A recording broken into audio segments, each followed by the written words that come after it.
Bonjour tout le monde, bienvenue à l'épisode numéro 2 de la visite du jardin forêt. Alors on est là exactement dans le même secteur où on a débuté la toute première vidéo il y a à peine 3 semaines. On voit là le changement comme ça, la végétation qui est complètement luxuriante. Le jardin forêt qui prend vraiment tout son plein dimensionnement. Alors à la fois c'est super joli, on a plein de récoltes et à la fois c'est quand même très problématique puisque ça veut dire qu'on a des températures qui sont absolument exceptionnelles. Heureusement on a une pluviosité là certaine pluviosité qui est tombée. Mais voilà, c'est aussi une invitation et un peu une urgence climatique à intervenir. Qu'est-ce qui va nous aider par rapport à ça? C'est les climatiseurs absolument géniaux et naturels que sont les arbres. La capacité aussi qu'ils vont avoir d'utiliser efficacement le carbone qui est comme ça dans le compartiment atmosphérique, à le retransférer efficacement et gratuitement au compartiment sol, le carbone dans le sol, notamment sous forme des humus. En tout cas, voilà, je vous invite à me suivre. On va aller découvrir ce qu'on peut cueillir, ce qu'on peut manger à cette période-là de l'année dans le jardin. Et puis aussi à découvrir certaines plantes, à en retrouver certaines qu'on a vues à la première visite. Et puis en découvrir d'autres, hein, toujours dans le même secteur. Allez, en route! Et bien là, on voit la croissance de l'ortie royale, qui est une labier qu'on va pouvoir consommer. Ici, comme ça, dans cette espèce de petit potager sauvage, on a implanté la courge de Siam, Cucurbita ficifolia, des jeunes plants comme ça. Alors la courge de Siam qui est quand même une courge assez remarquable, assez peu utilisée, cependant, elle a la capacité en fait de faire des grosses productions de courges qui vont pouvoir se conserver pendant 2 ans. Même au bout de 2 ans, hein, vous pouvez consommer la chair sans aucun problème. On va manger les fleurs, on va manger les feuilles cuites aussi de cette courge et les fruits matures aussi, pourquoi pas, un petit peu à la manière des concombres. Et également, en dernière intention, après avoir mangé le fruit, on va utiliser les graines, qui sont les graines oléagineuses, qui se consomment exactement comme les autres graines de courge. Donc une ressource également d'huile alimentaire. On voit la croissance de l'artichaut qu'on avait vu dans la première vidéo. Et comme ça, en se promenant, on voit ces différents étages comme ça, ils sont un peu plus visuels. Alors, au premier plan, sur la strate un peu plus arbustive, on a un rosier japonais qui est Rosa rugosa. Un rosier dont on va pouvoir manger les pétales, notamment. On les met en rouleau de printemps, par exemple. Et on va avoir une production après de cynorrhodons, donc au cours de l'été, des cynorrhodons qui sont vraiment de belle taille, hein, comme ça, qui sont une très bonne source de vitamine C, et des cynorrhodons qui sont très pulpeux, très charnus, qui sont vraiment bons. On va retrouver ici par exemple, là on voit, alors c'est aussi une découverte comme ça, des plantes qui peuvent être un peu en embuscade. Là c'est la berce d'Hercule, la berce spondyle, la grande berce. Ici on aura des orties. On va retrouver du lierre terrestre. En arrière-plan là-bas, un Eleagnus. Et ici, on voit la fructification qui commence, hein, la croissance des fruits, les rameaux de l'argousier, argousier femelle, un plant femelle ici. Voilà, on récupérera les petites baies à la fin de l'été, début de l'automne. Vous voyez les myriades de petits fruits qui sont en train d'évoluer, d'apparaître.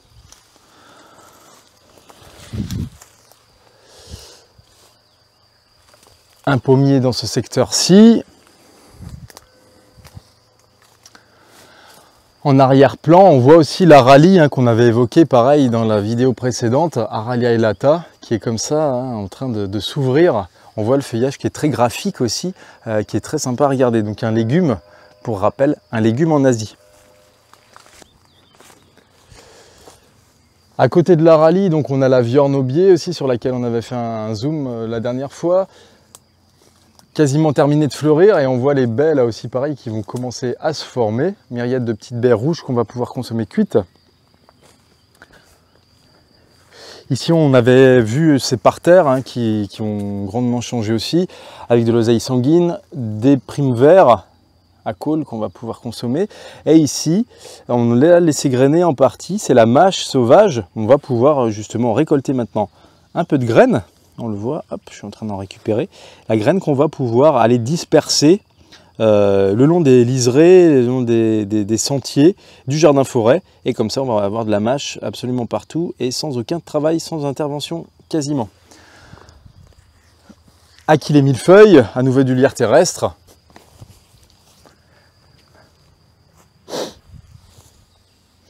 On voit la lunaire ici, ou appelée aussi monnaie du pape. On retrouve un azarum caudatum, qui est un substitut du gingembre. Secteur aussi là, un autre rosa, hein, c'est l'églantier, c'est le rosa qu'on a partout dans les haies champêtres, le long des lisières de forêt, donc qui va lui aussi produire évidemment des cynorrhodons, qui vont être récoltés à une autre période de l'année, qui vont être un peu plus secs, mais qui vont être très sympas aussi pour faire de la confiture, etc. Puis on voit hein, tous les animaux qui sont dedans, les cétoines, les abeilles, etc. Un super point aussi d'observation pour les entomologistes. Par terre, on retrouve le thé de l'Aubrac, ici par exemple. Le thé de l'Aubrac. Et là, vous avez des lianes qui sont en train de grimper. Alors, un jeune plant de vigne ici.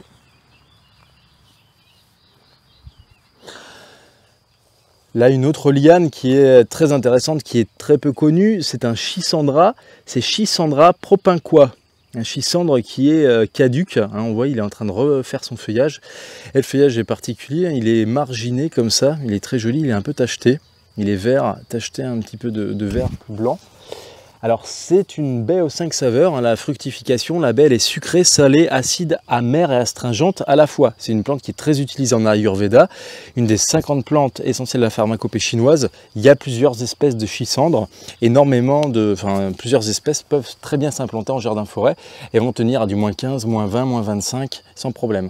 On connaît plus généralement le schisandre de Chine, hein, qui est Schisandra chinensis. Celui-ci, donc, c'est une espèce voisine, Schisandra propinquois.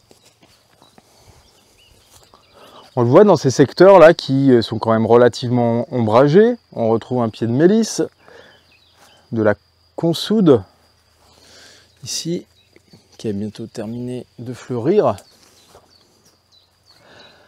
Dans des endroits comme ça, alors dans ce secteur-ci, hein, on l'avait vu aussi sur Eleagnus umbellata, une récolte de plein de petits fruits au début de l'automne, et comme ça pour égayer aussi les parterres qui pourraient être un peu plus sombres.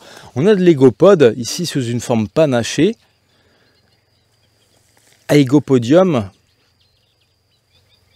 l'égopode podraguaire,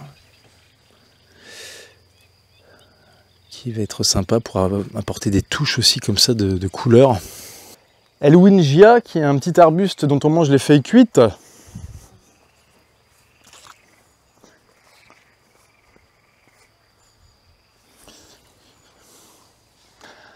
Alors, dans le genre des rubus, hein, il y a énormément d'espèces de rubus, on en compte plus de 700 sur la planète. Il y en a beaucoup de climats tempérés. Alors, les rubus, c'est toutes les ronces et tous les framboisiers. Il y a des rubus qui sont très intéressants et qui sont très peu utilisés, en complément des espèces citées juste avant.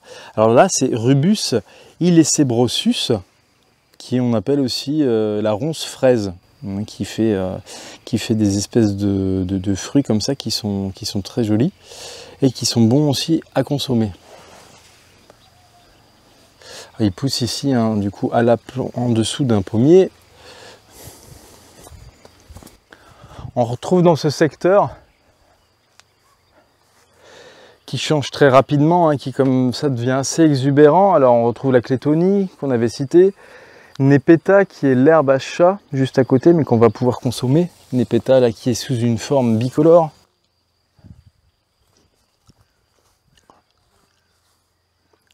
Digital, qui est pas du tout alimentaire ni comestible bien évidemment, mais qui est au contraire hautement toxique. Alors elle est introduite ici dans un aspect on va dire plutôt pédagogique, puisque quand les visiteurs viennent et qu'elle a une rosette hivernale, hein, c'est une plante qui est vivace, elle a une rosette comme ça présentée l'hiver, elle ressemble généralement, quand je demande aux personnes qu'est-ce que c'est comme plante, ils me disent souvent c'est de la consoude. La consoude s'utilise, hein, elle est très, très connue en permaculture. On peut manger les feuilles en petite quantité.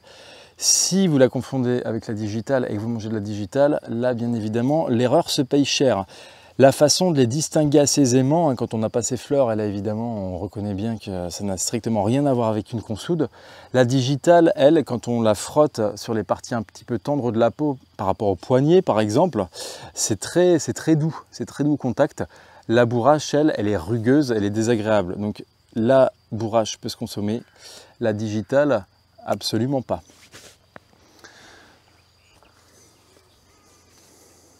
On retrouve un aulne ici hein, qui va avoir la propriété de fixer l'azote. La cucubale qui va pousser en dessous. Cucubale, hein, une plante qu'on va détailler un peu plus dans une vidéo la concernant. La liane épinard du Caucase. On en verra des plus grandes un petit peu plus loin. On a un pied de rhubarbe ici par exemple, des hostas qui sont comme ça derrière. Et un figuier qui se trouve dans ce secteur-ci. Figuier hein, qui va commencer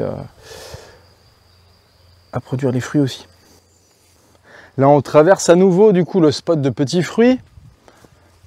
J'évoquais hein, la production comme ça de framboises sans aucun travail. Et on voit voilà, tous les insectes qui arrivent pour polliniser les fleurs. Les fruits qui sont déjà en formation qui arrivent de tous les côtés. Et toute cette vie comme ça qui bourdonne, qui chante. Tout autour. Il y a des punaises, il y a plein de monde. Cryptoténia, le persil du Japon. On va retrouver là-bas derrière de l'âge des montagnes, qu'on appelle aussi l'ivèche, hein, qui est un céleri perpétuel. Dissimulé un autre hosta, ici par exemple.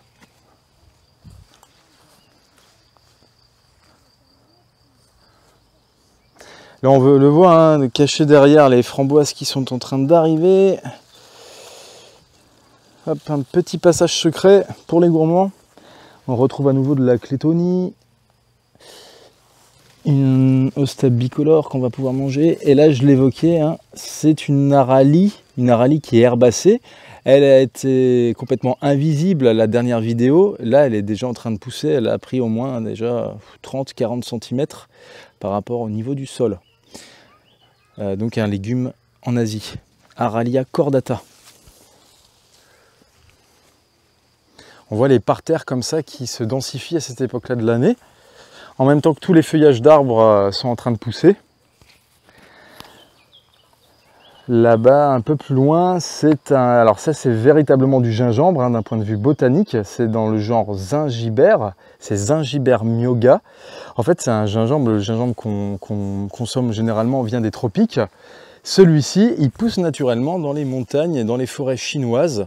Hein, donc c'est un cousin des gingembres qu'on importe. Et celui-ci va tenir sans problème à du moins 15 degrés, voire moins 18 s'il est un petit peu paillé. Et donc on le cultive absolument sans aucun problème en extérieur en Bourgogne.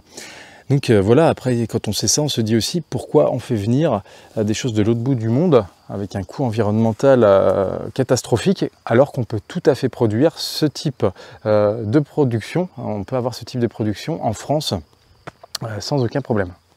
D'autres plantes qu'on peut voir aussi sous un caractère ornemental, alors ça c'est un oxalis, Oxalis DPI, qui va se consommer, donc c'est un légume aussi, hein. Moi je les feuille sans problème.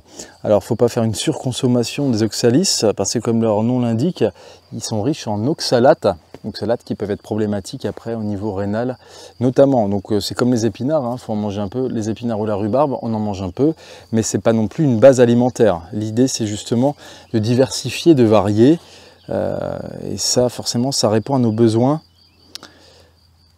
physiologiques. On a des arbustes aussi qui peuvent avoir des floraisons relativement spectaculaires, qui sont peu connus. Ça c'est Chionanthus virginiana, famille des oléacées, famille du frêne, famille de l'olivier. Ce sont les baies les fructifications qui vont pouvoir être utilisées. Donc on le connaît aussi sur un format, on va dire, décoratif, comme ça dans le jardin ornemental. Il va s'élever, faire 4 à 5 mètres de haut, hein, et vous voyez, celui-ci est jeune et cependant il fleurit déjà. Là, on a une ronce fruitière sélectionnée qui n'a pas d'épines et qui va faire des mûres qui sont très bonnes à manger. Ce sont des tailleberries, en fait, ce sont des hybrides entre les mûres et les framboises, à des moments donnés décalés par rapport à la production de framboises et par rapport à la production de mûres sauvages. Donc ça fait une complémentarité aussi comme ça dans les récoltes. On a ici un plaque minier qui, on voit, on va faire les fleurs et fera des kakis, pour le coup, qui sont des fruits d'hiver, qui vont pouvoir être conservés aussi, voire séchés. Et on a ici, on voit le caractère assez étonnant de la plante. C'est le karagana, c'est un jeune karaganier, pois de Sibérie. Il est petit et déjà il fabrique ses gousses qu'on va manger comme des haricots verts. Et si on les laisse se développer, ça va faire des graines qu'on va pouvoir manger comme des lentilles. Donc c'est quelque chose qui est très intéressant en remplacement des lentilles ou en remplacement des pois chiches ou des autres légumineuses. C'est vraiment en fait la version pérenne de ces légumineuses, de ces fabacées. C'est un arbuste qui nous vient de Sibérie et qui va tenir à du plus 40, moins 40. Un plant qui à terme va faire 3 à 4 mètres de haut, 3 mètres de large environ et qui va être couvert comme ça de gousses qu'on va pouvoir consommer. On voit l'association ici d'une liane qui est peu connue, qui est Berchemia, le jouant Berchemia racemosa en l'occurrence ici, qui va faire des petits fruits comme ça qui sont bien sucrés qu'on va pouvoir consommer. Elle pousse à côté comme ça d'un pêcher. Pêcher, on voit les pêches qui sont en formation. Une vigne aussi comme ça qui va s'étaler dans le paysage. Alors ici, à côté du groseillier, on a Myris odorata, qui est une non-bellifère, qui est un bon légume aussi. Alors attention, un feuillage très découpé, à ne pas la confondre avec le cerfeuil penché, avec la ciguë, avec des œnanthes qui sont des plantes violemment toxiques. Donc là, il faut être absolument certain de l'espèce. Là, on voit un petit peu le caractère qui pourrait sembler vraiment très ressemblant entre les deux plantes. Là, on a une ortie, l'ortie commune, Urtica. Et là, on a Nepeta, à nouveau la plante pour les chats. Les chats en raffolent, on peut la consommer aussi, Nepeta, et des plantes qui peuvent comme ça un petit peu avoir une silhouette similaire. Une Bohéméria qui est une ortie asiatique, une ortie non urticante. Et là on a l'arbre salade.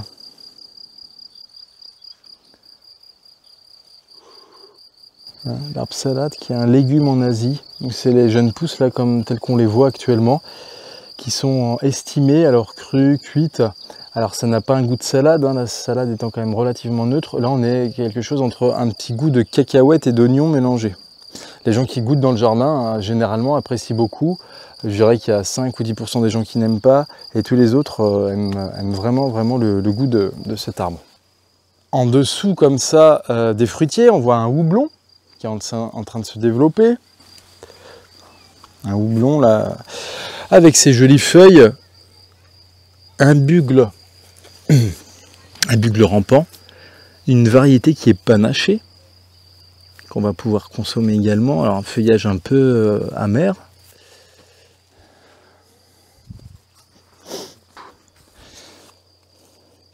On a ici la mauve sylvestre. Mauve sylvestre qui est un très bon légume, feuilles, tiges, fleurs. À côté on a la liane épinard qui est un peu plus grande, qui est en train de grimper comme ça. À la manière de la cucubale, elle est lianescente mais elle n'a pas d'accroche. Elle va grimper comme ça après sur le petit rameau du saule et puis s'élever en hauteur.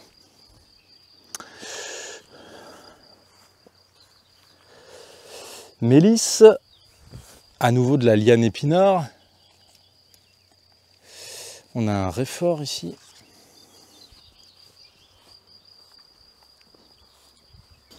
Ça c'est la grande valériane, Valeriana officinalis.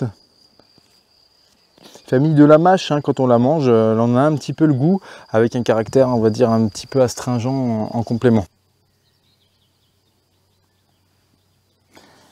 Et ben voilà, les cueilleurs préleveurs, la petite visite se termine. On espère qu'elle vous a permis de vous rendre compte aussi du dynamisme des paysages, de l'aspect complètement changeant comme ça du jardin au fur et à mesure des semaines et des saisons. capacité aussi qu'ont les végétaux hein, à se développer, à créer des paysages en 3D qui sont absolument luxuriants et productifs. On voit aussi toutes ces formes de vie qui nous accompagnent, et puis ces couleurs, ces formes, ces saveurs, ces odeurs. En tout cas, on vous dit à une prochaine vidéo avec différents thèmes. On abordera justement les espaces aquatiques aussi qui sont pilotés pour redevenir alimentaires. On parlera des agroforêts. On va recevoir prochainement aussi des invités. Et puis, en tout cas, n'hésitez pas à liker, à commenter et à partager. Et puis, on vous dit à très très vite. Ciao, bonne journée à tout le monde.